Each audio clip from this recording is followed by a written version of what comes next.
Tonight, a Target 12 investigators exclusive. 38 studios behind closed doors.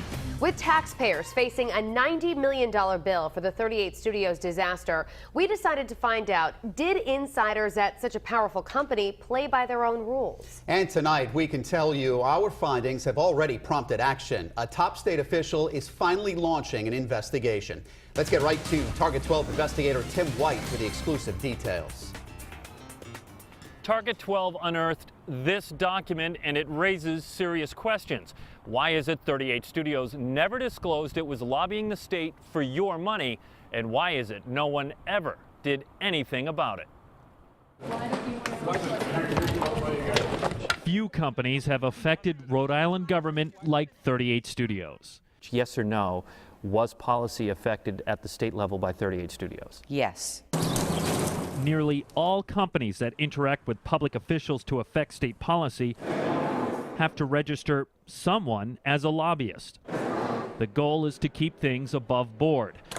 But when Target 12 combed the state's database of lobbying records, we found not a single person ever registered to lobby on behalf of 38 Studios. If there had been more transparency, if you had known that $75 million would have gone there, would it have given you pause?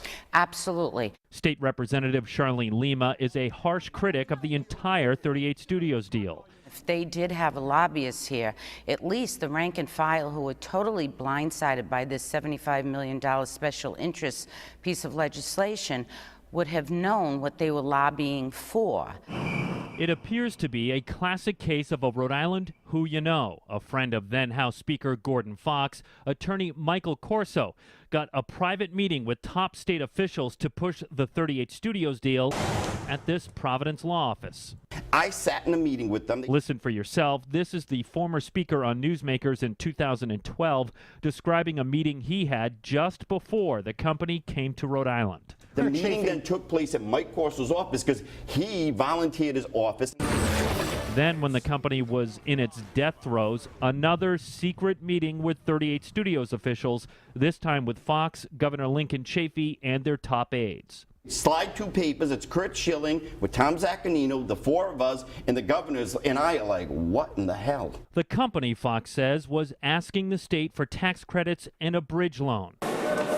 We went to the state official who polices lobbyists. None of these people ever registered to lobby in fact. Wanting to know why the state never launched an investigation into those 38 Studios meetings. So in other words, I couldn't go on a witch hunt. Initially, Secretary of State Ralph Mollis defended the lack of action.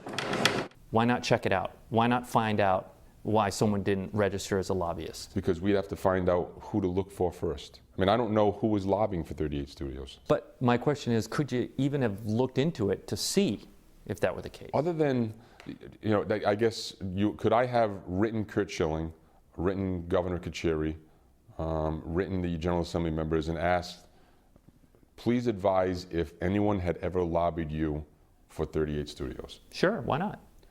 Be an interesting letter. Then we showed Mollis this document obtained by Target 12. It's a contract attorney Michael Corso, that friend of Gordon Fox, signed with 38 Studios. Dated January 2011, the company promised to pay Corso $300,000 a year to, among many duties, have interactions with government agencies and various public officials. Does that scream to you that he should have registered as a lobbyist? Yes. We've reached out to Michael Corso many times since the collapse of 38 Studios, and he has never returned our calls. Now, 24 hours after my interview with Mollis, he reached out to us again, letting us know they are now launching an investigation into possible lobbying violations with 38 Studios. Why the change of heart? Change of heart is as a result of our discussion, as a result of your investigation, to be perfectly clear. Mollis says after a closer reading of the law, he has decided to scrutinize interactions 38 Studios officials had with both the legislative and executive branch of Rhode Island government. And as they say, upon further review, I think that we have an obligation and responsibility to look into this, find out if anyone did not file while lobbying, have some hearings potentially. Mollis says if he finds a violation of the state's lobbying laws, he can levy fines and pass along his findings to the Attorney General's office to potentially pursue criminal charges. With the Target 12 investigators, Tim White, Eyewitness News. This Target 12 investigators exclusive 38 studios behind closed doors continues tomorrow on Eyewitness News this morning. We'll break down the next steps in this investigation and bring you more fallout from our findings.